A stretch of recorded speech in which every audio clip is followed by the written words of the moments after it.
Menteri ATR BPN Nusron Wahid membenarkan pagar laut sepanjang 30 km lebih di perairan Tangerang memiliki sertifikat hak guna bangunan dan sertifikat hak milik. Sementara itu pemirsa, survei Litbang Kompas mencatat tingkat kepuasan publik terhadap kinerja 100 hari pemerintahan Prabowo Subianto dan Gibran Rakabuming Raka telah mencapai 80,9%. Benarkah publik puas dengan kinerja Prabowo Gibran? Saya Yudi Handoyo, Anda menyaksikan Sindo Prime.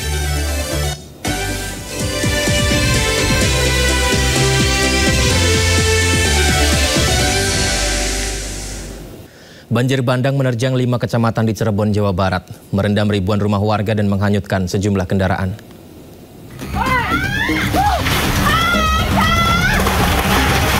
Sejumlah rumah di perumahan swadaya Desa Cimara, Ciberem, Kuningan ini ambruk membuat warga panik. Akibatnya 3 rumah warga hancur terseret dari ketinggian 50 meter. Tak ada korban dalam kejadian ini, longsor terjadi usai hujan lebat melanda. Perumahan ini berada di atas perbukitan merupakan relokasi dari warga korban longsor sebelumnya. Dampak longsor, 20 rumah terancam, petugas pun mengevakuasi 76 orang ke lokasi yang lebih aman.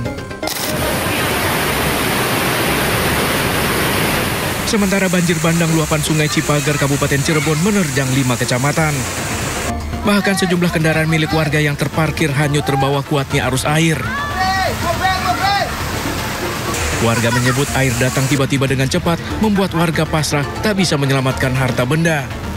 Warga kini memilih mengungsi. Ketinggian air? Ya kira-kira di sini ada 1 meter lebih. 1 meter. Banyak ini rumah yang terendam ya artinya. Banyak. Banjir bandang ini merendam ribuan rumah warga. Tim kontributor melaporkan. Video oknum kepala desa diduga menjadi dalang pemasangan pagar bambu misterius di laut pesisir Kabupaten Tangerang, Banten viral di media sosial. Namun saat dimintai keterangan, oknum kepala desa menyebut bahwa video tersebut adalah video 2 tahun lalu dan tidak ada hubungannya dengan pagar laut saat ini.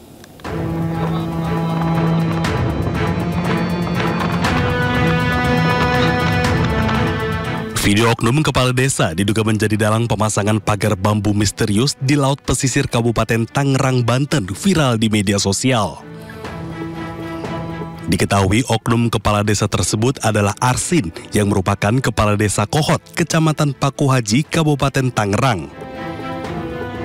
Dalam video, Arsin seolah memberikan arahan kepada anak buahnya untuk memasangkan bambu di titik yang telah ditentukan. Namun, Arsin membantah tudingan miring tersebut. Arsin menyebut videonya yang viral direkam 2 tahun lalu. Kedatangannya kala itu adalah untuk melakukan sidak karena adanya laporan warga terkait aktivitas ilegal pemasangan bambu di bibir pantai. Itu foto itu, video itu 2 tahun yang lalu. Kenapa saya waktu itu ke laut, ke pinggir laut? Jadi ada beberapa RT, RW dan wakil kepala kuli desa Kohot itu datang ke rumah, bilang katanya ada yang masang bambu. Tujuannya itu soalnya yang kerja banyak, dia pengen kerja juga. Akhirnya saya begitu ada siang waktu, saya datang ke sana, ke orang lebih saya sidak lah. Kenapa? Sebagai kepala desa, saya harus tahu apa yang terjadi di desa saya. Ketika nanti ada yang mempertanyakan, jawaban tidak tahu itu bukan jawaban seorang kepala desa. Akhirnya saya ke sana, saya lihat benar, saya bilang ini ada apa Pak? Saya mau masang bambu. Saya masang bambu, dia bilang saya ngebatasin tanah saya. Oh dasarnya apa? Ada gambar ukurnya dari BPN. Oh iya. Akhirnya saya nunjuk-nunjuk batas mana gitu. Itu tangan saya itu seperti itu.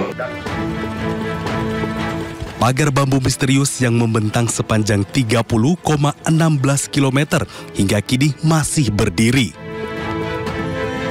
Teka-teki siapa pemiliknya juga masih belum diketahui.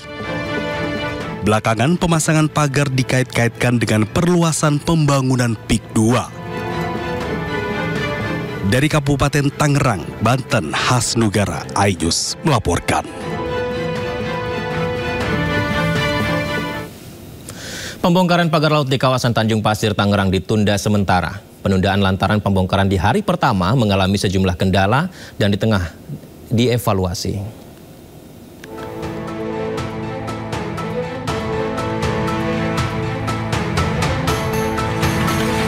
Pembongkaran pagar laut di kawasan Tanjung Pasir, Tangerang yang melibatkan Pangkalan Utama TNI Angkatan Laut dan warga setempat ditunda sementara. Evaluasi pembongkaran pada hari pertama masih dilakukan karena pembongkaran di hari pertama terdapat sejumlah kendala dan kurang efektif. Ombak besar dan dalamnya pagar yang sudah tertanam menyulitkan proses pembongkaran. Di hari pertama, 600 personil TNI baru bisa mencabut pagar sepanjang 2,2 km dari total 30,16 km. Sambil menunggu hasil evaluasi TNI Angkatan Laut, sejumlah nelayan yang akan membantu pencabutan pagar menunggu dengan kapal-kapalnya di kawasan Tanjung Pasir, Tangerang, Banten. Sementara itu, nelayan di Pantai Tanjung Pasir, Kecamatan Teluk Naga, Kabupaten Tangerang bersyukur atas dibongkarnya pagar laut. Sebab keberadaan pagar laut telah menyulitkan nelayan dalam mencari ikan.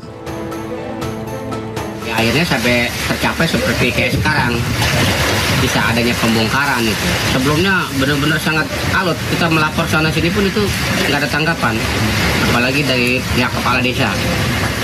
1-2 kali kita diketemuin, 2-3 kali, keempat kali itu kita ditinggal, nggak ada tanggung jawabnya, nggak ada respon apa yang diarahin ke kita itu nggak ada sama sekali. Ini khusus nelayan, bener nelayan, asli nelayan.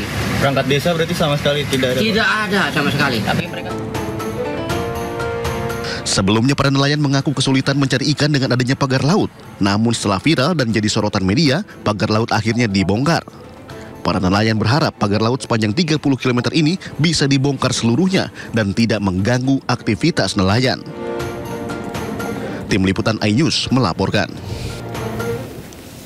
Isu reklamasi semakin kuat dengan adanya temuan bahwa kawasan yang dikelilingi oleh pagar laut telah berstatus hak guna bangunan yang telah viral di media sosial. Ya, viral di media sosial X bahwa wilayah Laut Tangerang yang dipagari dengan bambu sudah ada sertifikat hak guna bangunan. Viral di media sosial X bahwa wilayah Laut Tangerang yang dipagari dengan bambu ternyata sudah ada sertifikat hak guna bangunan. Dalam aplikasi Bumi milik Kementerian ATR bpn.go.id, seperti yang kita saksikan bersama-sama ini pemirsa, salah satu wilayah pesisir yang masuk dalam kawasan terpagari dengan bambu di Kabupaten Tangerang adalah Desa Kohot. Gambar dengan bidang warna kuning ini pemirsa menunjukkan bahwa bidang ini wilayah pesisir pantai yang sebagian besar masih berupa laut, tapi sudah bersertifikat hak guna bangunan. Dan ketika kami mencoba mengklik salah satu bidang kuning ini, maka keterangan yang muncul adalah hak guna bangunan. Di sini muncul berbagai pertanyaan, lantas ini siapa para pemiliknya?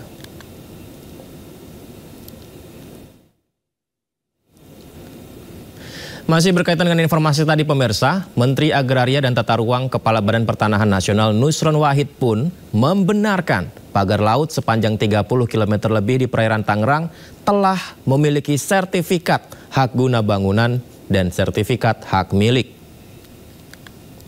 Kami mengakui atau kami membenarkan ada sertifikat yang berseliweran di kawasan pagar laut sebagaimana yang muncul di banyak sosmed tersebut.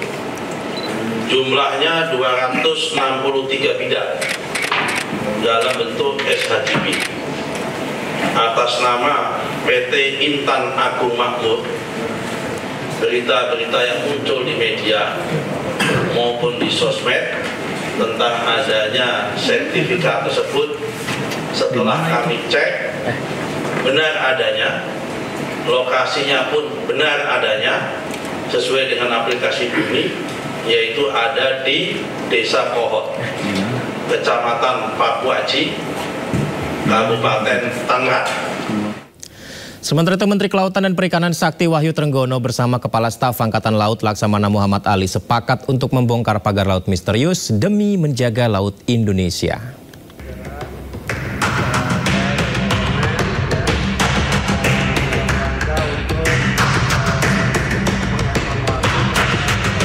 Menteri Kelautan dan Perikanan Sakti Wahyu Trenggono bersama Kepala Staf Angkatan Laut Laksamana Muhammad Ali sepakat untuk membongkar pagar laut misterius di Kabupaten Tangerang, Banten demi menjaga laut Indonesia. Meski demikian, keduanya sempat berbeda pandangan soal pembongkaran pagar laut di Kabupaten Tangerang tersebut. TNI AL tetap pada pendirian untuk membongkar, sementara Kementerian Kelautan dan Perikanan menyayangkan sikap TNI AL tersebut karena bisa mengganggu proses penyelidikan. Namun kini kedua belah pihak Kementerian Kelautan dan Perikanan maupun TNI AL sama-sama ingin membongkar pagar laut demi menjaga laut Indonesia. Kita berkoordinasi dengan Kepala Staf Angkatan Laut beserta jajaran, saya dan Pak Wamen, dalam rangka untuk mengevaluasi terhadap apa yang sekarang ini menjadi isu yang ramai, itu adalah soal pagar laut. Jadi kita akan memberikan batasan waktu sampai dengan besok Rabu pagi, kita akan rapat koordinasi Rabu pagi, lalu siangnya kita akan lakukan tindakan pembongkaran. Begitu Pak Kasar ya? Ya Pak. Silakan. Setuju. Jadi pagi ini kami bersama Pak Menteri dengan Pak Wamen melaksanakan evaluasi bagaimana cara yang baik, yang aman, yang cepat dan praktis untuk bisa mempercepat membantu kesulitan masyarakat nelayan. Karena itu instruksi dari Bapak Presiden kan, TNI harus bisa membantu kesulitan masyarakat. Kedua pihak akan berkoordinasi untuk proses pembongkaran secara bertahap setelah evaluasi dilakukan untuk kelancaran aktivitas nelayan yang terdampak. Tim Liputan iNews melaporkan.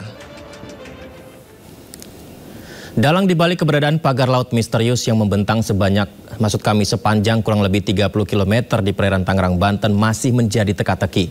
Sementara itu media sosial diramaikan dengan aksi saling tuding antara aktivis dan pihak swasta yang mengelola wilayah PIK. Hal tersebut dikaitkan pemirsa dengan pengembangan proyek strategis nasional.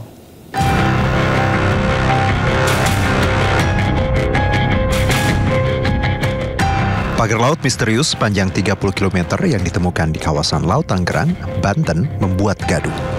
Warga dan kelompok nelayan sekitar menyebut jika keberadaan bambu-bambu yang berada di Laut Utara Tangerang tersebut sudah lama berdiri. Ya, kurang lebih 6 bulan. 6 bulanan. Sudah 6 bulan? 6 bulan. Dari Agustus 2024 betul ya Pak? Ya, kurang lebih. Setelah viral di media sosial, kelompok nelayan yang tergabung dalam jaringan rakyat Pantura mengklaim mereka sengaja membuatnya. Pagar tersebut dibangun untuk memecah ombak dan mencegah abrasi serta mitigasi dari ancaman tsunami.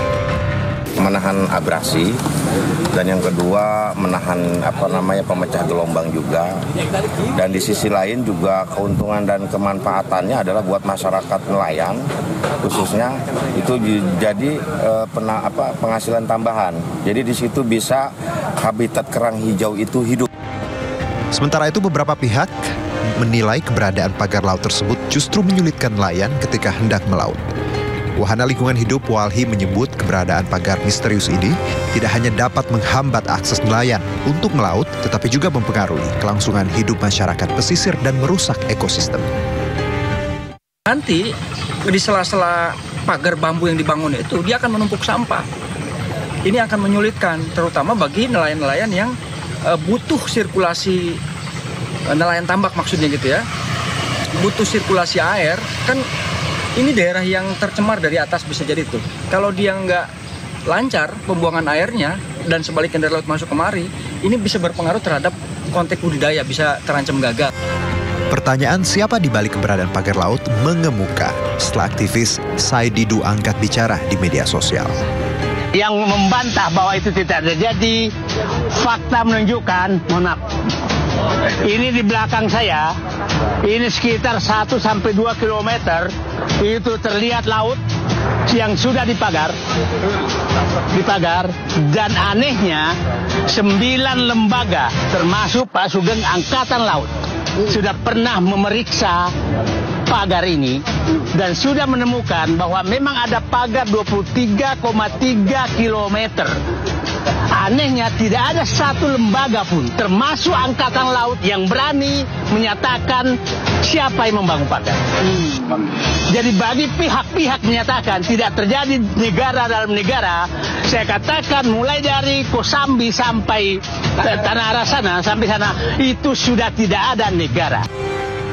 Menanggapi hal itu, Presiden Direktur Agung Sedayu Group, Nono Sampono, buka suara terkait pengembangan proyek strategis nasional PIK 2. Pada areal bekas hutan lindung mangrove.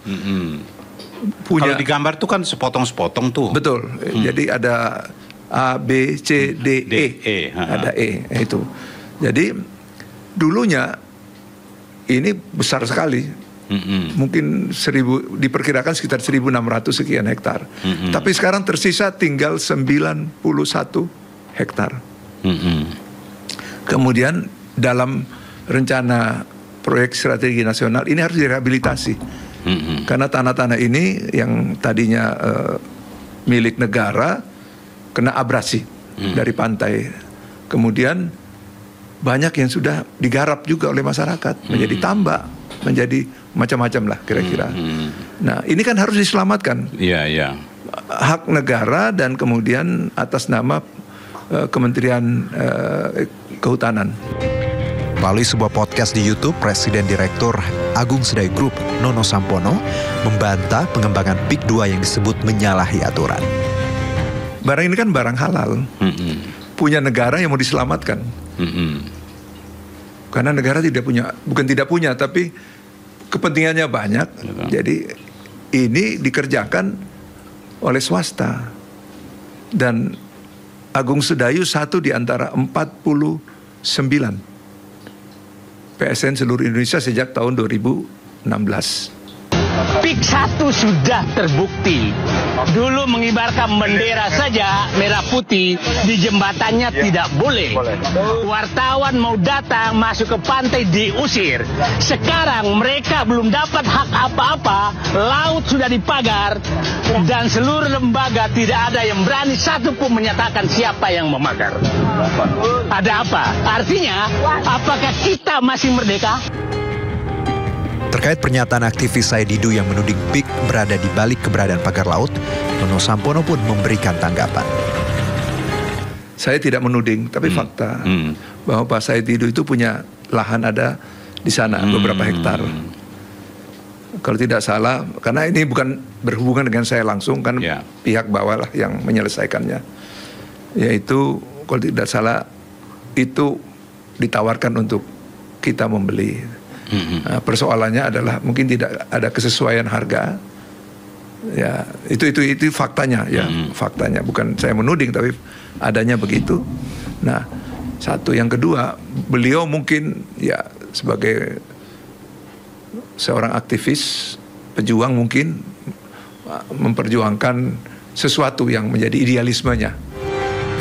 Saling tuding siapa bertanggung jawab di balik pagar laut terus bergulir. Meski begitu, keberadaan pagar laut terbukti mengganggu warga dan nelayan sekitar. Setelah menjadi sorotan selama hampir 2 pekan lamanya, akhirnya Sabtu 18 Januari, ratusan personil TNI AL bersama warga dan sejumlah aktivis serta nelayan membongkar pagar laut di Tangerang, Banten. Pembongkaran pagar laut ini merupakan tindak lanjut dari perintah Presiden Prabowo Subianto. Kita beralih ke informasi lain, pemirsa. Proses evakuasi dan pencarian korban kebakaran di Glodok Plaza, Jakarta Barat kembali dilanjutkan. Seperti inilah pemirsa proses pencarian korban kebakaran Glodok Plaza yang hingga saat ini masih terus dilakukan. Saat ini pencarian melibatkan tim gabungan dari DVI, Dinas Penanggulangan Kebakaran dan Keselamatan, serta BPBD. Petugas telah mengevakuasi 8 kantong jenazah dan langsung dibawa ke Rumah Sakit Polri Kramat Jati, Jakarta Timur untuk diidentifikasi. Sementara itu, seperti yang kita lihat ini, sejumlah area di Plaza Glodok masih dilakukan sterilisasi.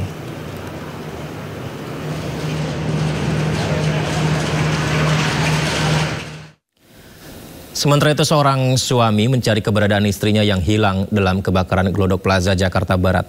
Saat peristiwa kebakaran, dirinya sempat dihubungi istrinya. Saya berharap sih dia masih ada, Pak. karena dia keluar rumah itu niatnya kerja. Dia bantu saya cari nafkah.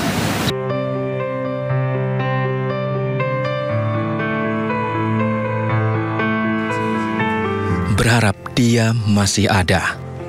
Itulah yang disampaikan Jauhari yang mencari keberadaan istrinya, Ade Aryati, 29 tahun, yang bekerja sebagai kasir di lantai 9 Glodok Plaza, Jakarta. Saat kabar Glodok Plaza kebakaran, Jauhari terus mendatangi lokasi untuk memastikan keberadaan istrinya. Nama Ade Aryati, 29 tahun, masih tertulis di posko BPBD Jakarta sebagai orang hilang. Saat mendengar kabar kebakaran ini, Jauhari terus-menerus mencari keberadaan istrinya. Sosok Ade Aryati adalah istri yang perhatian. Bahkan di malam tak lama sebelum kebakaran terjadi, Ade sempat mengingatkan suaminya untuk bekerja dengan hati-hati dan tidak lupa makan. Sampai jam 9 pun dia masih nasihatin saya untuk ayah kerjanya hati-hati, jangan lupa makan. Itu sih. Saya dapat kabarnya pun itu jam sekitar, karena HP saya dicas kan di kantor kan. Saya dapat kabar jam 11 sih, jam 11. 11 malam? Jam 11 malam. Pada hari Rabu itu? Iya. Saya langsung kalap, langsung kabur dari tempat saya kerja, langsung menuju lokasi. Saya berusaha untuk masuk, ditahan sama petugas gitu. Saya nampak kayak orang gila gitu, nyari-nyari. Kehilangan Ade Aryati juga dirasakan sang anak yang selalu bertanya, kemana ibu? Anak sih nanya mulu, bunda mana? Dan saya bilang, lagi tembul.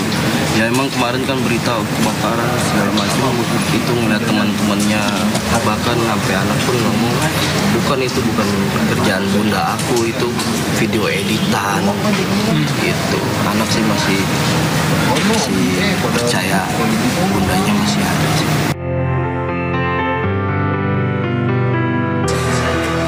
Hingga saat ini, Jauhari masih terus mencari kepastian keberadaan istrinya. Dari Jakarta, Gani, iNews melaporkan. Sampel DNA keluarga korban kebakaran Glodok Plaza telah diuji oleh tim DVI Rumah Sakit Polri. Proses identifikasi ini membutuhkan waktu 1 hingga 2 minggu.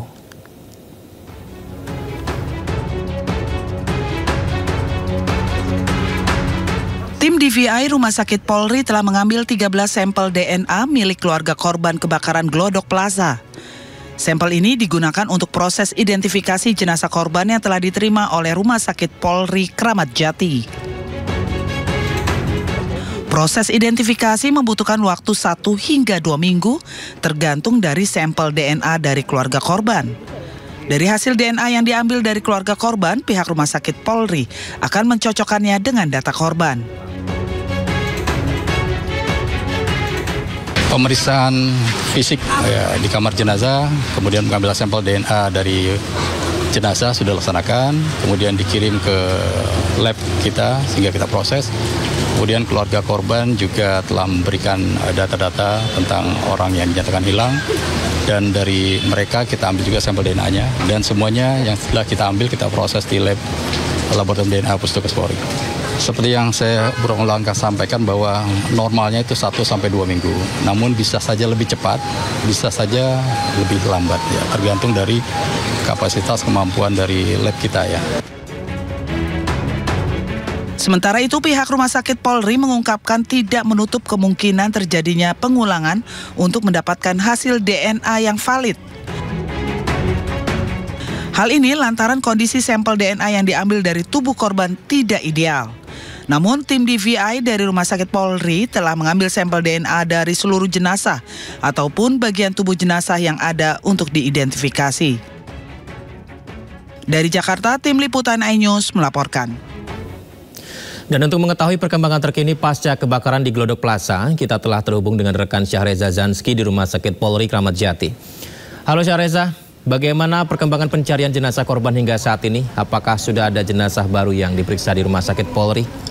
Ya baik Yudi dan juga pemirsa, selamat malam. Hingga saat ini ada 8 kantong jenazah yang sudah dilarikan ke Rumah Sakit Polri Kramat Jati, dan sejatinya masih dilakukan identifikasi lebih lanjut dari beberapa sampel yang dikumpulkan dalam antemortem di Rumah Sakit Polri Kramat Jati, di mana sudah ada 22 sampel yang dikirim oleh tim DVI ke Rumah Sakit Polri Kramat Jati. Dan informasi yang kami terima dari pihak Kombes Heri Wijatmoko yang merupakan Kabid Yandokpol Rumah Sakit Polri, bahwasanya dari 8 jenazah sudah bisa diklasifikasikan 2 diantaranya adalah jenazah wanita berusia muda. Artinya memang identifikasi belum bisa dilakukan secara penuh, baru saja dideteksi bahwasanya berjenis kelamin wanita berusia muda. Namun untuk korban ataupun jenazah tewas lainnya ini masih dilakukan identifikasi lebih lanjut dari data-data yang dikumpulkan dari pihak maksudnya dari antemortem, dan nantinya akan disesuaikan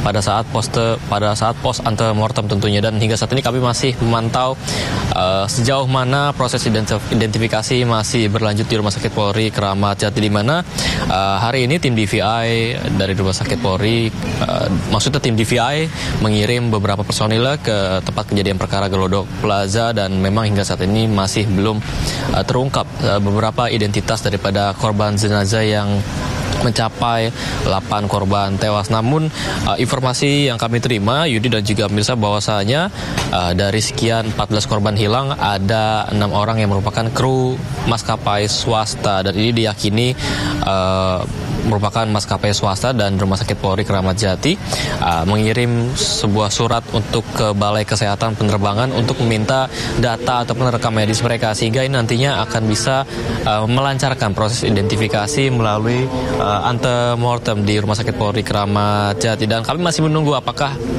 ke-6 orang itu merupakan karyawan maskapai swasta, namun dipastikan bahwasanya untuk 2 jenazah yang terdiri dari 8 jenazah ini merupakan 2 wanita dewasa yang sudah berhasil diklasifikasikan oleh Rumah Sakit Polri Kramat Jati. Dan memang proses identifikasi ini mengalami kendala yang begitu dirasakan oleh pihak rumah sakit, dan ini memakan hingga 1 pekan hingga 2 pekan untuk bisa mengidentifikasi nama-nama yang termasuk dalam korban tewas. Dan ini termasuk peristiwa open disaster di mana berpotensi lebih dari 14 orang. Artinya memang hingga saat ini peluangnya untuk korban tewas ataupun korban hilang masih akan bisa terus bertambah seiring dengan adanya laporan dari pihak keluarga ataupun kerabat korban yang melaporkan di Rumah Sakit Polri Kramat Jati untuk pos antemortem sendiri. Dan bisa dipastikan bahwasanya dari pihak Rumah Sakit Polri menghimbau masyarakat untuk bisa datang ke Rumah Sakit Polri Kramat Jati untuk mengetahui kabar daripada korban kerabat mereka. Sementara itu, Yudi, kembali ke Anda. Baik, terima kasih Syahreza melaporkan langsung dari Rumah Sakit Polri Kramat Jati. Syahreza, selamat bertugas kembali. Kita ke informasi berikutnya, pemirsa. Sejumlah pegawai Kementerian Pendidikan Tinggi Sains dan Teknologi tiba-tiba melakukan aksi unjuk rasa. Aksi unjuk rasa ini melibatkan puluhan ASN dan viral di media sosial.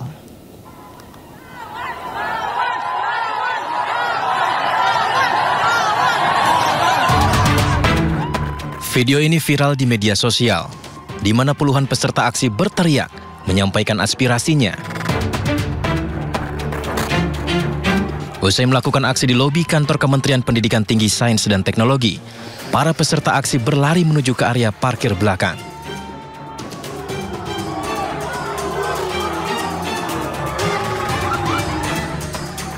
Mereka menghadang mobil berplat RI25 yang diduga di dalamnya ada Menteri Pendidikan Tinggi, Sains dan Teknologi Satrio Sumantri Brojonegoro. Teriakan-teriakan mengiringi mobil tersebut meninggalkan area gedung Kemendikti Saintek. Bahkan, permintaan turun dari mobil disuarakan peserta aksi terhadap Menteri Satrio tersebut.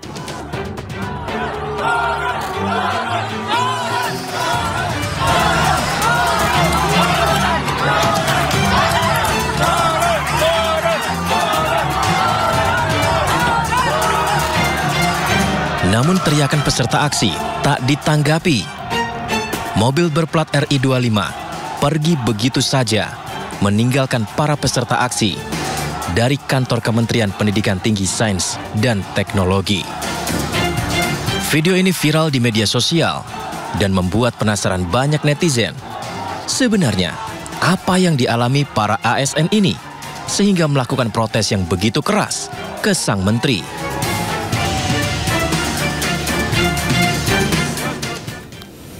Ya, mobil pejabat kementerian diserbu sejumlah pegawai Kementerian Pendidikan Tinggi Sains dan Teknologi saat aksi demo di lobi gedung kementerian di wilayah Senayan, Jakarta. Para pegawai menghadang dan meminta pejabat di dalam mobil keluar.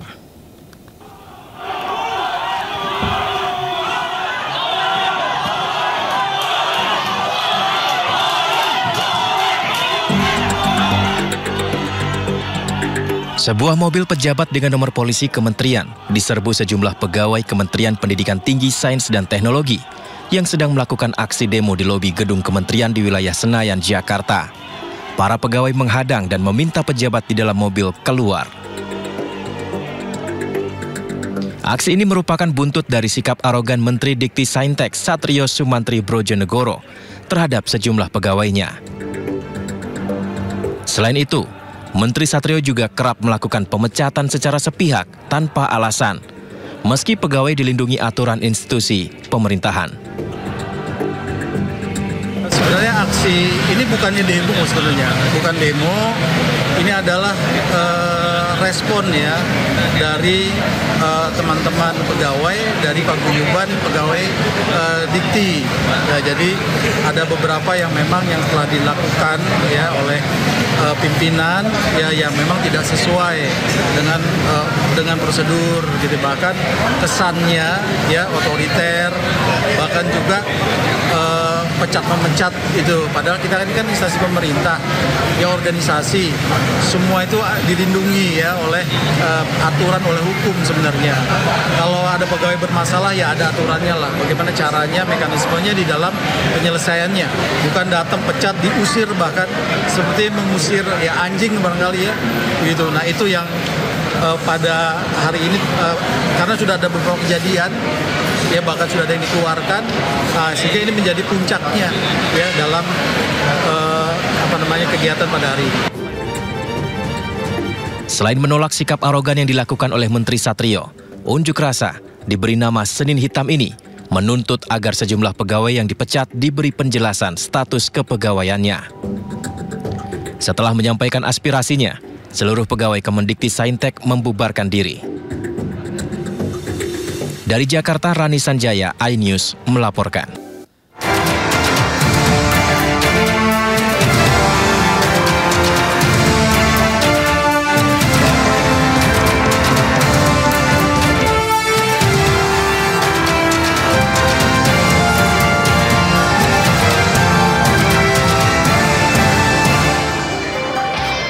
Berdasarkan survei Litbang Kompas, tingkat kepuasan publik terhadap kinerja 100 hari pemerintahan Prabowo Subianto dan Gibran Rakabuming Raka mencapai 80,9%. Bahkan tingkat kepuasan terhadap pemerintahan Presiden Prabowo lebih tinggi dibandingkan Presiden Jokowi tahun 2015 lalu, pemirsa.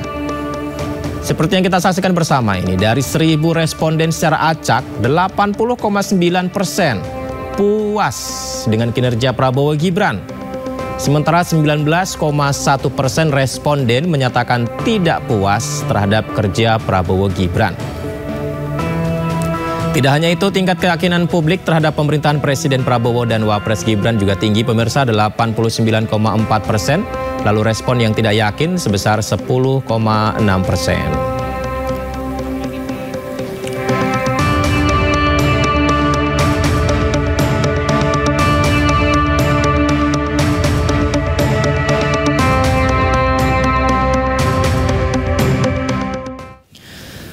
Ya, apa yang membuat publik puas terhadap kinerja 100 hari pemerintahan Prabowo Subianto dan Gibran Rakabuming Raka? Sudah bersama kami lewat sambungan Zoom peneliti Litbang Kompas Yohan Wahyu, kemudian juru bicara Partai Gerindra Astrio Velijen, dan pengamat politik Ikrar Nusa Bakti. Saya sapa narasumber saya. Assalamualaikum semuanya, apa kabar? Waalaikumsalam. Kabar baik, Mas Yudi. Selamat malam. Halo, baik. Selamat malam semua. Terima kasih semuanya sudah bergabung di Sindo Prime. Tentu ke Mas Yohan dulu nih. Mas Yohan, boleh tahu nggak sih Mas Yohan, pertanyaan apa yang diajukan di survei ini hingga kepuasannya mencapai 80%-an nih Mas Yohan?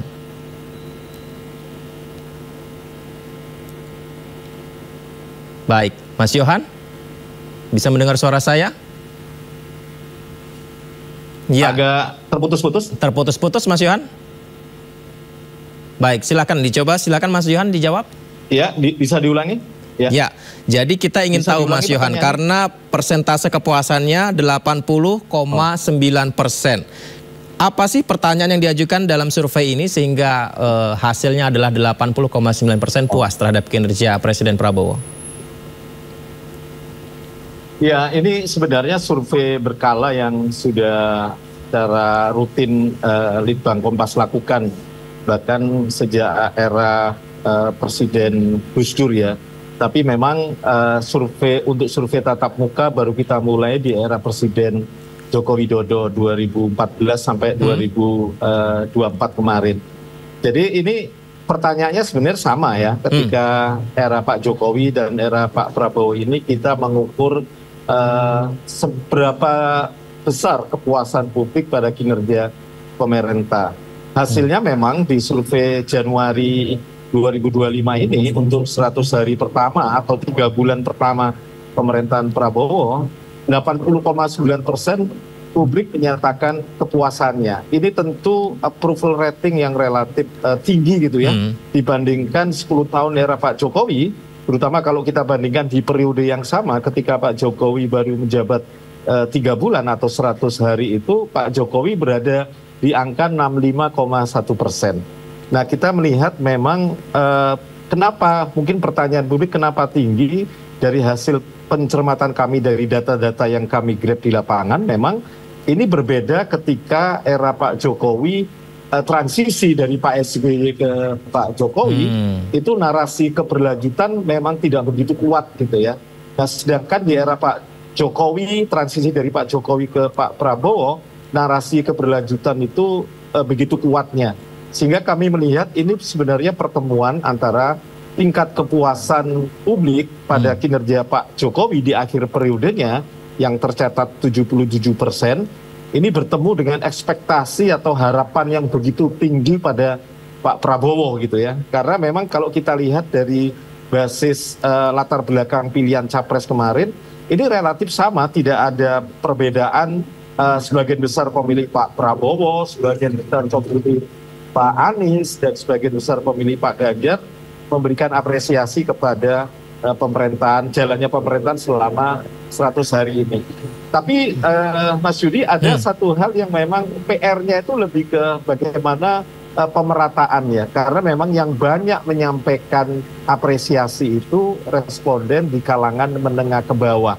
Sementara responden di kalangan menengah atas itu approval ratingnya atau tingkat kepuasannya masih cenderung lebih rendah dibandingkan kelompok responden yang menengah atas. Nah, ini yang sebenarnya menjadi tantangan sekaligus PR ya. Tentu survei ini survei persepsi, orang menjawab karena berdasarkan pengetahuan informasi yang mereka konsumsi selama 3 bulan terakhir ini. Tentu ini setidaknya menjadi cerminan kita bahwa apa yang menjadi yang dirasakan di publik, terutama persepsi publik, ini memang ada apresiasi yang cukup besar pada pemerintahan Pak Prabowo dan Mas Gibran ini di periode 3 bulan atau 100 hari pertamanya. Begitu, Judi. Artinya survei ini dilakukan dengan pertanyaan umum, puaskah dengan kinerja Presiden Prabowo? Ya. Maksud saya begini, karena kalau seperti itu terlalu general ya, apakah kepuasan ini parameternya adalah dengan pemberlakuannya makan bergizi gratis yang sedang diupayakan, ataukah hubungan dengan luar negeri Presiden dengan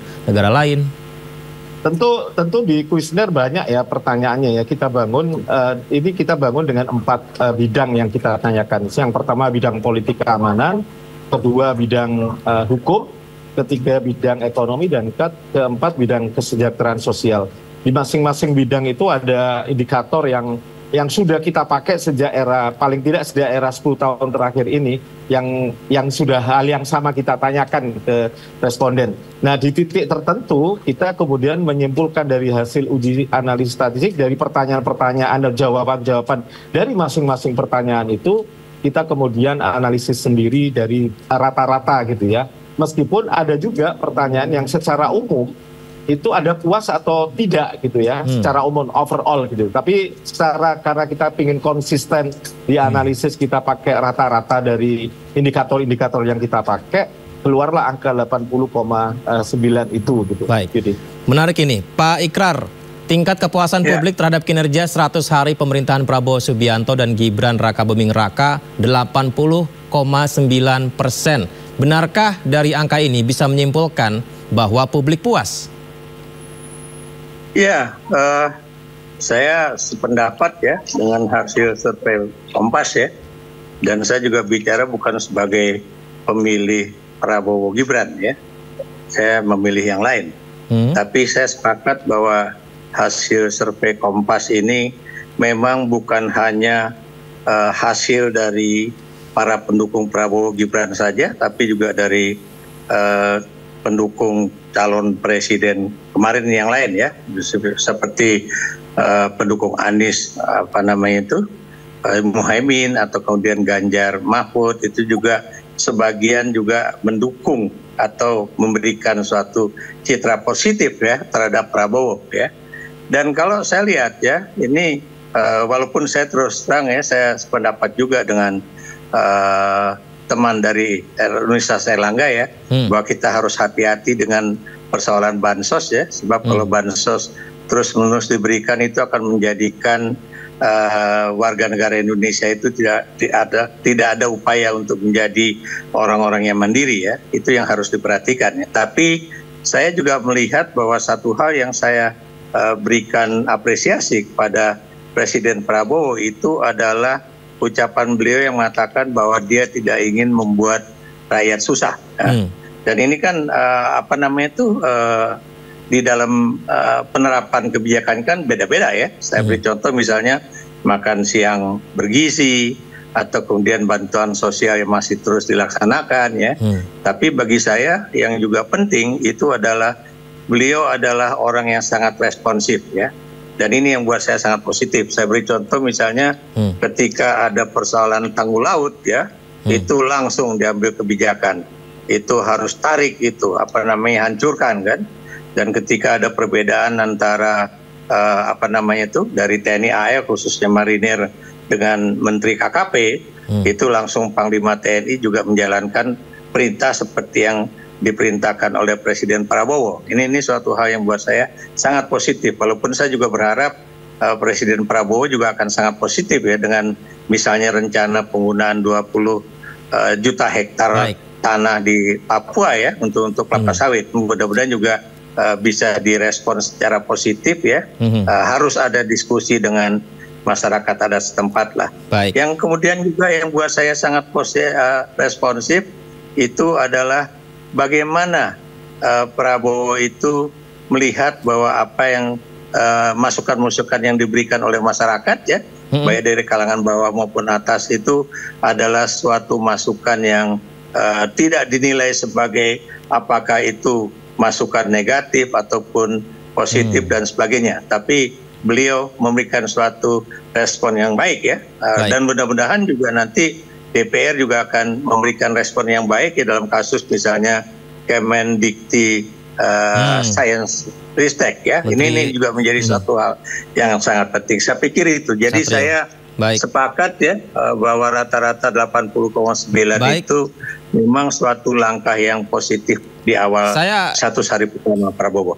Baik, Pak Ikrar. Saya ke Mas Astrio. Mas Astrio, saya ingin tanggapannya. 80,9% puas, tapi ada juga yang tidak puas 19,1%. Apakah lebih baik melihat dari kepuasan 80,9 atau bagaimana caranya 19,1% terpuaskan dan juga menjadi bahan evaluasi? Ya, Mas Yudi, terima kasih. Selamat malam. Assalamualaikum warahmatullahi wabarakatuh. Memang betul. Pertama kita harus mengapresiasi bahwa tingkat kepuasan publik mencapai 80%, bahkan tingkat keyakinan publik itu tembus di angka kurang lebih di 90%. Ini tentu saja menunjukkan optimisme daripada masyarakat Indonesia, keyakinan dan kepuasan daripada seluruh masyarakat Indonesia terhadap pemerintahan Presiden Prabowo Subianto. Cuman mungkin sekarang terminologi 100 hari pertama ini mungkin kita rasa kurang pas ya. Karena kalau kita telisik balik, sejarah penggunaan 100 hari pertama ini kan dipopulerkan oleh mantan Presiden Amerika Franklin D. Roosevelt pada zaman The Great Depression pada saat itu. Sehingga kalau kita presentasikan 100 hari ini berapa nih, 3 bulan atau 4 bulan? Menurut kami yang lebih tepat adalah istilahnya adalah pemerintahan Prabowo Subianto pencapaian selama 3 bulan pertama. Atau kalau kita presentasikan itu kurang lebih 5%. Karena total pengabdian dari Presiden Prabowo dan Wakil Presiden Gibran Rakabuming Raka adalah selama 5 tahun atau 60 bulan ke depan. Kalau saya analogikan di sini Mas Yudi, ini seperti pertandingan bola, kalau totalnya 90 menit, ini baru 5 menit pertama.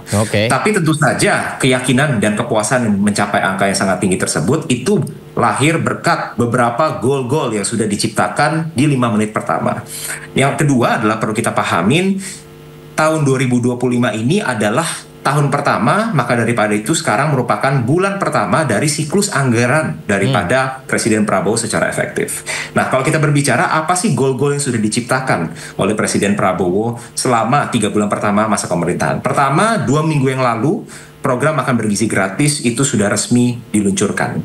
Per hari ini kita sudah memiliki 220 titik yang mencakup 31 provinsi dengan total penerima manfaat 650.000. Dengan total anggaran 71 triliun, sampai tahun 2025 kami menargetkan bisa mencapai antara 15 sampai 20 juta penerima manfaat. Bahkan kalau kita ingat Mas Yudi, beberapa hari yang lalu, Kepala Badan Gizi Nasional itu membuat pernyataan bahwa kalau ada penambahan anggaran senilai 100 triliun, maka di tahun 2025 ini tidak mustahil untuk kita mencapai 100% penerima manfaat dari program makan bergizi gratis, yaitu sejumlah 82,9 juta penerima manfaat. Baik, Mas Saya rasa ini merupakan optimisme yang lahir dan mungkin belum 100% terefleksikan, Mas Yudi. Karena boleh dikatakan periode daripada survei ini kan dilakukan, kalau saya tidak salah, ini di minggu pertama sampai di minggu kedua Januari. Sehingga ketika program makan bergizi gratis ini berjalan, saya yakin pasti kepuasan akan meningkat. Maaf dipotong sedikit ini karena kita supaya efektif waktunya, kita simak dulu ini Mas Astrio, Mas Yohan dan Pak Ikrar, tanggapan Presiden Prabowo Subianto atas hasil survei Litbang Kompas. Saya kira begini ya, kita yang penting niat, kerja keras, dan saya sangat bangga tim saya, kabinet saya bekerja dengan sangat kompak, tanpa lelah. Mereka katakan bahwa dalam kabinet kita itu kalendernya nggak ada tanggal merah. Ya, betul. Anda lihat malam tahun baru, menteri-menteri semua bekerja. Tidak hanya di kantor, tapi di titik-titik mengawasi. Alhamdulillah, akhir tahun baru berjalan dengan baik. BBM terkendali, harga pangan terkendali, harga-harga pesawat bisa turun pertama kali dalam sejarah Republik. Kita semua kerja untuk efisiensi ya di semua bidang. Mungkin pertama kali dalam sejarah Republik juga kita turunkan harga naik haji. Itu pun saya belum puas, saya perintahkan cari lagi kesempatan, cari lagi peluang untuk turunkan harga terus. Efisiensi. Jadi alhamdulillah, tapi kita bekerja bukan untuk cari penilaian baik. Kita bekerja sungguh-sungguh untuk memberi yang terbaik untuk rakyat. Ya. Kita optimis, saya sudah lihat buktinya. Baik Mas Yohan, dari hasil survei juga disebutkan yang mengaku tidak puas sebanyak 19,1%. Bagaimana pemerintah untuk menyikapi ketidakpuasan ini? Ya, kalau kita lihat, kita kan ada pertanyaan ketika mereka menjawab puas itu kenapa, ketika tidak puas kenapa. Yang puas tentu sebagian besar itu menilai secara umum kinerja Pak Prabowo, Mas Gibran ini sudah baik. Yang kedua, alasan kedua memang lebih ke bagaimana sikap pemerintahan ini, komitmen mereka kepada rakyat gitu ya. Sementara kelompok responden yang menyatakan tidak puas, sebagian besar memang lebih ke persoalan-persoalan isu pemerataan. Misalnya soal bansos, mereka menilai belum merata, soal program makan bergizi gratis juga belum merata. Jadi memang ada aspek yang langsung pengalaman gitu ya terkait program-program populis yang dilakukan oleh pemerintah yang mereka anggap itu yang mendasari mereka menyatakan tidak puas. Nah, bagaimana pemerintah menanggapi tentu yang tidak puas ini ya?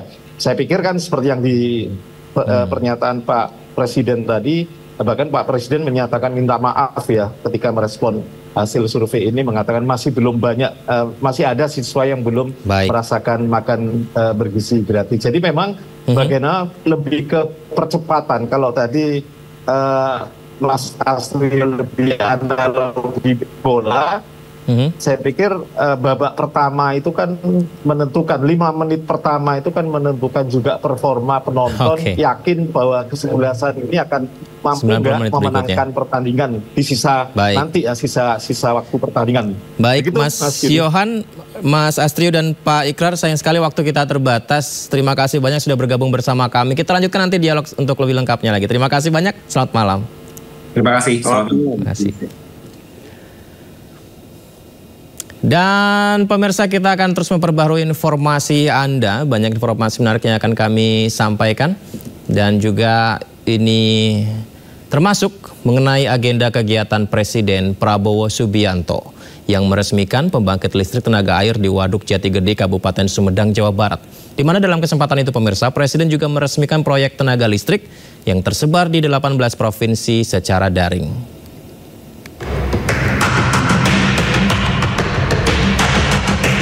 Di kawasan Waduk Jati Gede, Kabupaten Sumedang, Jawa Barat, Presiden Prabowo Subianto meresmikan proyek PLTA. Peresmian ini tak hanya untuk proyek di Jati Gede saja, namun juga proyek PLTA yang tersebar di 18 provinsi. Presiden didampingi oleh Menteri BUMN Erick Thohir, Menteri SDM Bahlil Lahadalia, Menteri PU Dodi Hanggodo, dan Direktur Utama PLN Darmawan Prasojo. 37 proyek, 26 pembangkit tenaga listrik di 18 provinsi yang menghasilkan energi 3,2 gigawatt lebih. Kemudian jaringan gardu-gardu ini saya kira cukup membanggakan, dan untuk itu saya ucapkan selamat dan penghargaan kepada semua unsur yang telah bekerja keras. Masih ada saudara-saudara kita yang belum menikmati listrik. Insya Allah kita akan selesaikan dalam 5 tahun akan datang. Saya kira sangat mampu kita. PLTA Jati Gede sendiri memiliki tenaga yang berasal dari Waduk Jati Gede yang dialirkan melalui terowongan dan pipa. Proyek ini digerakkan oleh 2 turbin yang masing-masing berkapasitas 55 MW. Dari Sumedang, Jawa Barat, Rizky Julianto, iNews melaporkan. Wakil Presiden RI Gibran Rakabuming Raka meninjau langsung pelaksanaan program makan bergizi gratis di SMA Negeri 60 Jakarta. Gibran berbincang langsung dengan siswa untuk menanyakan tanggapan mereka atas menu yang disajikan.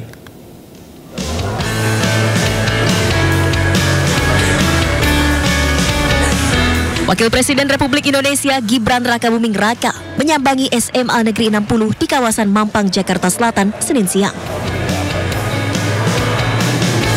Kedatangan Gibran untuk meninjau langsung pelaksanaan program makan bergizi gratis yang tengah dinikmati siswa di dalam kelas.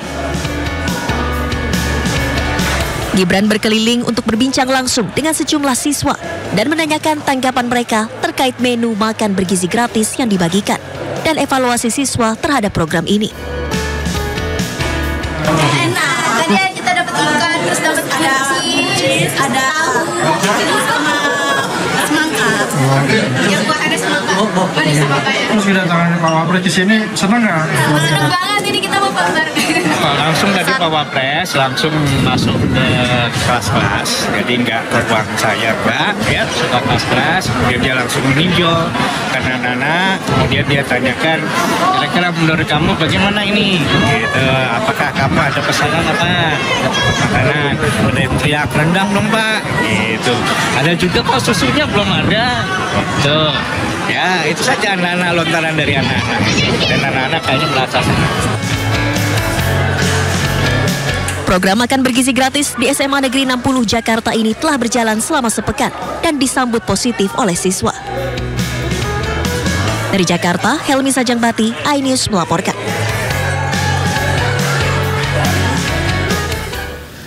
Presiden Prabowo Subianto menginstruksikan kepada jajaran Kabinet Merah Putih untuk mempercepat capaian makan bergizi gratis. Kepala Badan Gizi Nasional Dadan Hindayana mengatakan untuk memenuhi target penerima makan bergizi gratis 82 juta anak diperlukan anggaran hingga 100 triliun rupiah. Dalam rapat terbatas di Istana Negara yang diikuti beberapa menteri serta Kepala Badan Gizi Nasional Jumat pekan lalu, Presiden Prabowo Subianto menginstruksikan percepatan implementasi program makan bergizi gratis. Kepala Badan Gizi Dadan Hindayana mengatakan Presiden Prabowo gelisah karena banyak anak yang belum mendapat makan bergizi gratis. Dalam rapat disepakati semua kementerian dan lembaga akan ikut menyukseskan makan bergizi gratis, termasuk Kementerian Keuangan yang akan mengotak-atik APBN. Kenapa Pak Presiden gelisah? Karena banyak anak yang belum mendapatkan. Itu artinya beliau sedang memikirkan untuk mempercepat proses ini sehingga di akhir 2025, 82,9 juta itu bisa segera mendapatkan manfaat. Itu artinya pasti beliau sedang memikirkan tambahan anggaran.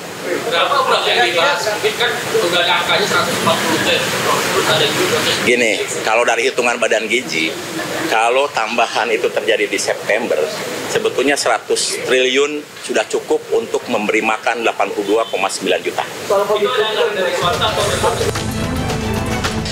Sementara itu, Menteri Dalam Negeri Tito Karnavian mengungkapkan sejumlah pemerintah daerah siap mengalokasikan anggaran pendapatan dan belanja daerah untuk program makan bergizi gratis dengan total mencapai 5 triliun rupiah.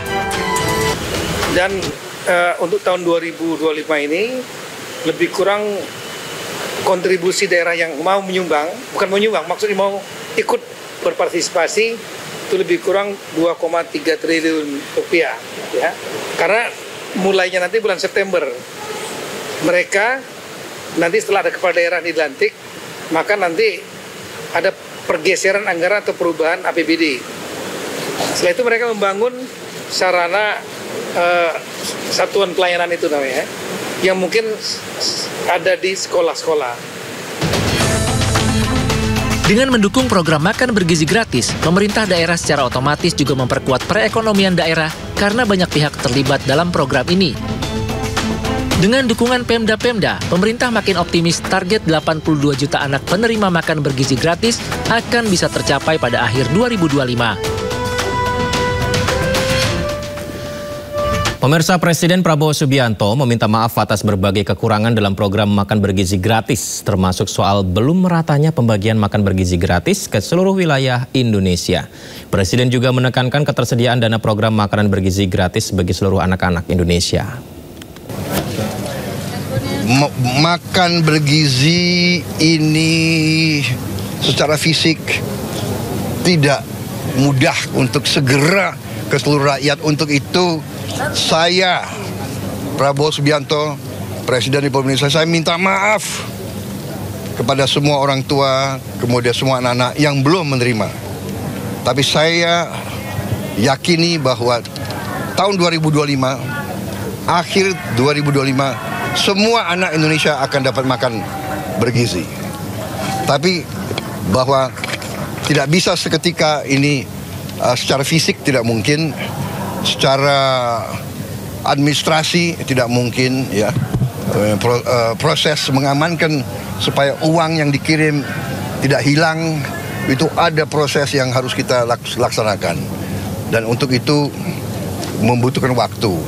Tapi saya beri penekanan, diupayakan cari cara yang terbaik, tercepat, supaya semua anak-anak kita bisa merasakan. Tapi kalau belum merasakan, saya minta maaf.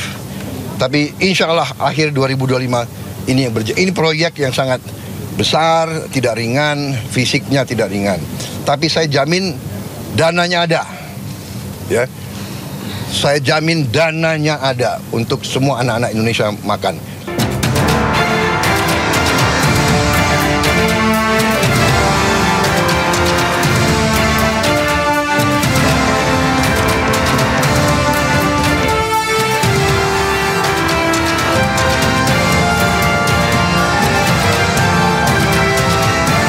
Pemirsa, Kejaksaan Agung menetapkan 9 orang tersangka baru dalam kasus korupsi impor gula yang melibatkan Tom Lembong. Kejaksaan Agung menetapkan 9 tersangka baru dalam kasus korupsi penyalahgunaan importasi gula yang melibatkan ex-Menteri Perdagangan Thomas Lembong. 9 orang tersangka tersebut merupakan pihak swasta yang berperan melakukan pengolahan gula kristal mentah menjadi gula kristal putih.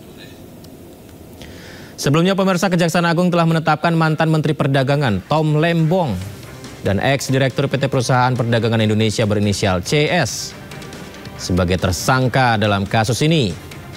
Akibat importasi gula yang tidak sesuai ketentuan undang-undang, kerugian negara mencapai 400 miliar rupiah. Telah mendapatkan bukti permulaan yang cukup untuk menetapkan 9 orang tersangka sebagai berikut. Yang pertama, tersangka TWN, Direktur Utama PT AP. Tersangka atas nama WN, selaku Presiden Direktur PT AF. Yang ketiga, penetapan tersangka atas nama HS, selaku Direktur Utama PT SUJ. Kemudian yang keempat, atas nama IS, selaku Direktur Utama PT MSI.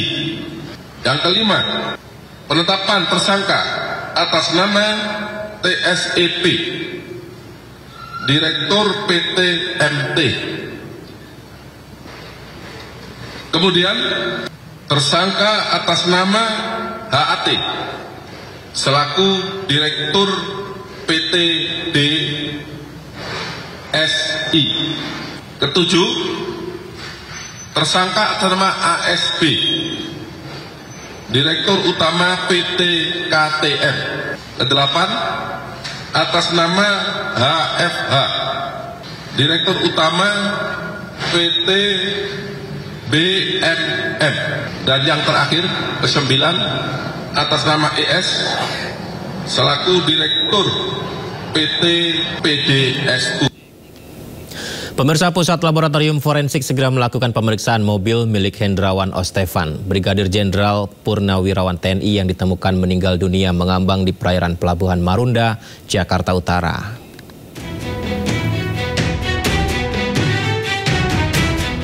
Pusat Laboratorium Forensik Polri segera memeriksa mobil sedan berplat B1606LB milik Hendrawan Ostefan, Brigadir Jenderal Purnawirawan TNI yang ditemukan tewas mengambang di perairan Marunda, Jakarta Utara. Pemeriksaan mobil tersebut akan didampingi penyidik Subdit Resmob Ditreskrimum Polda Metro Jaya. Mobil sedan hitam milik Brigadir Jenderal Purnawirawan TNI Hendrawan Ostefan ditemukan pada Sabtu 18 Januari sekitar pukul 9 pagi waktu Indonesia Barat. Kendaraan tersebut berada pada radius 5 meter dari bibir dermaga Pelabuhan Marunda. Tim penyelam Basarnas menemukan mobil dalam kondisi terbalik di dalam lumpur. Sebelumnya, Hendrawan Ostefan ditemukan tewas mengambang di perairan Pelabuhan Marunda, Jakarta Utara. Saat evakuasi, petugas menemukan dompet berisi kartu anggota TNI dan BIN.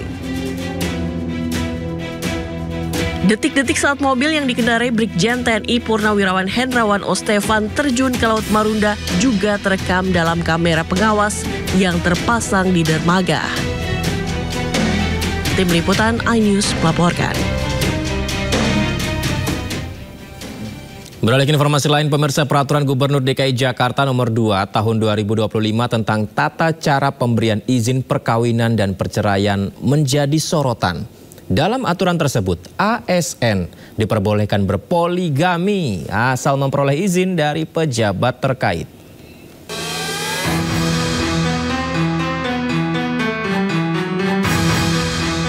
Peraturan Gubernur Jakarta Nomor 2 Tahun 2025 yang membolehkan aparatur sipil negara poligami dengan sejumlah syarat menjadi polemik.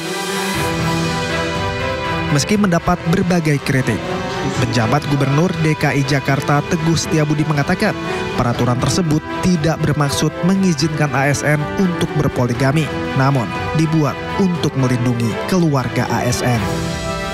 Jadi begini, Pergub 2025 bukan hal yang instan, itu sudah dibahas cukup lama sejak tahun 2023 dan sudah melibatkan juga bukan hanya satu OPD semuanya, juga melibatkan berbagai kementerian termasuk juga sudah harmonisasi dengan katakanlah Kawil Kemenkumham dan juga stakeholder lainnya. Yang perlu juga saya sampaikan adalah bahwasanya apa yang tercantum isi-isi dari Pergub 2025 itu bukanlah hal yang baru karena kami juga mengacu kepada peraturan pemerintah yang sudah terbit terdahulu. Semangatnya adalah untuk melindungi keluarga ASN dengan cara apa? Dengan cara memperketat aturan terkait perkawinan maupun perceraian. Teguh mengatakan sebelum diterbitkan peraturan itu sudah digodok sejak tahun 2023 lalu dengan pihak-pihak terkait. Peraturan Gubernur Jakarta Nomor 2 Tahun 2025 ini mengatur tentang tata cara pemberian izin perkawinan dan perceraian untuk ASN. Dalam pasal 4 mengatur soal perizinan poligami bagi ASN, diantaranya pegawai ASN pria yang akan beristri lebih dari seorang wajib memperoleh izin dari pejabat yang berwenang sebelum melangsungkan perkawinan. Selanjutnya pada pasal 5 mengatur soal syarat untuk mendapatkan izin poligami bagi ASN, diantaranya alasan yang mendasari perkawinan. Selanjutnya mendapat persetujuan istri atau para istri secara tertulis, mempunyai penghasilan yang cukup, sanggup berlaku adil, tidak mengganggu tugas kedinasan. Pasal 6 berisi poin yang membuat ASN tidak dapat izin poligami, diantaranya bertentangan dengan ajaran dan peraturan agama, bertentangan dengan ketentuan peraturan perundang-undangan. Sementara Wakil Menteri Dalam Negeri Bima Arya merespon soal polemik kebijakan penjabat Gubernur Jakarta soal Pergub izinkan poligami ASN. Bima mengatakan pergub tersebut dibuat untuk mempertegas aturan terkait izin pernikahan bagi ASN termasuk dalam urusan poligami. Pergub ini adalah memberikan kepastian hukum, aturan yang lebih jelas tentang proses-proses perceraian dan pernikahan. Jadi tidak hanya sekonyong-konyong masalah poligami, tapi perceraian pernikahan. Banyaknya angka perceraian, ada dinamika keluarga di situ. Kita harus melindungi semuanya. Kemudian sebetulnya di pergub ini tidak ada norma baru. Semuanya merujuk pada Undang-Undang Nomor 1 Tahun 2074, yang PP 10 Tahun 83, 45 Tahun 90, ya, terkait edaran DKN. Jadi nggak ada norma yang baru, semuanya sama sebetulnya.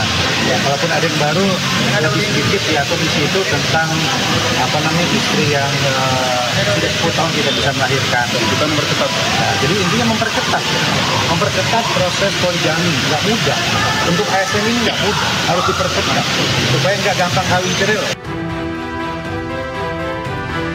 Pergub DKI Jakarta yang memberikan izin ASN berpoligami asal memperoleh izin dari pejabat terkait menimbulkan kontroversi di tengah masyarakat. Berbagai reaksi warga muncul, termasuk dari anggota DPR RI Rieke Diah Pitaloka. Melalui postingan di media sosial, Rieke mengkritik aturan baru tersebut.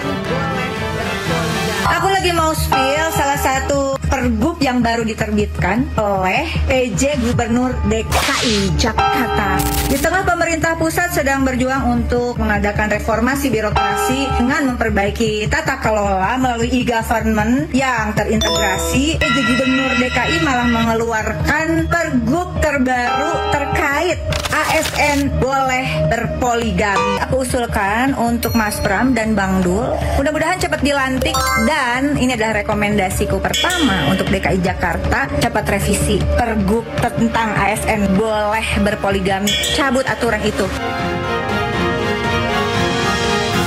Kaget banget sih ya, baru dengar juga, jadi kayaknya nggak bijak sih menurut aku ya. Nggak perlu juga ada keputusan kayak gitu, karena kayak sebagai wanita sih nggak menghormati banget gitu. Menurut saya sih harusnya, ini kan urusan privat, harusnya nggak usah dibikin peraturan-peraturan gitu ya. Terserah orangnya, kayak gitu sih kalau menurutku. Ya, tapi kalau saya pribadi, saya kurang setuju sih dengan poligami, kayak gitu. Sebelumnya penjabat Gubernur Jakarta menegaskan terbitnya Pergub nomor 2 tahun 2025 untuk melindungi keluarga pegawai negeri sipil. Tim Liputan, iNews melaporkan. Pelantikan Presiden terpilih Amerika Serikat Donald Trump yang dijadwalkan pada Senin 20 Januari siang waktu setempat akan digelar di dalam ruangan, bukan di luar ruangan seperti biasanya. Perubahan dilakukan karena bahaya cuaca ekstrim yang tengah menyelimuti Washington DC, pemirsa.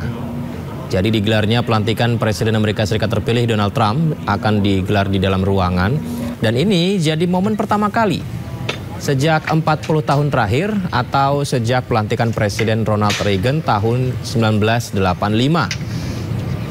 Dalam beberapa tahun terakhir, Presiden Amerika Serikat memang dilantik dari panggung sementara di West Lawn, gedung Capitol secara outdoor di luar ruangan. Tapi tahun ini pemirsa berbeda. Pelantikan Trump akan dilakukan di dalam ruangan rotunda atau aula bundar di bawah kubah Kongres gedung Capitol. Alasannya karena faktor cuaca. Cuaca di Washington pada hari pelantikan diperkirakan jauh di bawah titik beku. Dengan hembusan angin kencang dari kutub utara. Ini akan sangat dingin sekali ya, karena cuaca dingin, rakyat pun dihimbau menonton prosesi pelantikan presiden melalui siaran langsung di televisi saja. We have tickets to stand here, but I don't think they're going to allow us here. So I heard on the news they're going to close this, so we can't physically come here. But even if we could, I don't know. But we don't know right now what we're going to do. We may try to get into the arena with 200,000 other people. Okay. But yeah, otherwise we did have tickets to stand right where we're talking right now. But I haven't heard whether they're even going to allow us to come here because it's so cold. It'll be so cold. They may close this off, close the gate, so we cannot get in here. If we can get in here, we'd probably come over here rather than watching on TV in the hotel. So I'd rather freeze and be here with people than sit in my hotel room and watch it on TV when we paid so much money to get here. Where do you come from? Not from Washington? Colorado. We live Colorado, in Colorado, okay. Colorado. And you come here especially for inauguration? Yeah, the only reason we're here.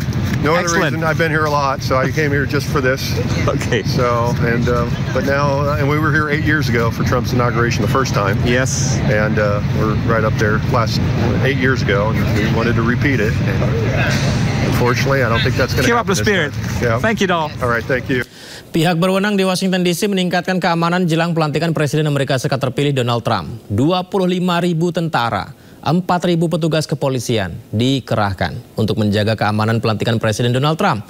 Dan berikut laporan pemimpin redaksi iNews, Aiman Wicaksono, langsung dari Washington DC, Amerika Serikat. Pemirsa, jelang pelantikan Presiden ke-47 Amerika Serikat Donald Trump dan wakilnya J.D. Vance, saya sempat berkeliling untuk melihat kondisi jalanan di Washington DC, Amerika Serikat. Dan memang ada tampak berbeda dari jalanan-jalanan di Washington DC yang beberapa hari belakangan ini banyak dari tampak pengamanan. Dan pengamanan yang utama dilakukan oleh militer dengan pasukan National Guard atau pasukan keamanan nasional. Mereka menggunakan amunisi dan juga senjata serta mobil-mobil yang biasa digunakan untuk perang teluk misalnya seperti Humvee. Nanti saya akan tunjukkan pada Anda.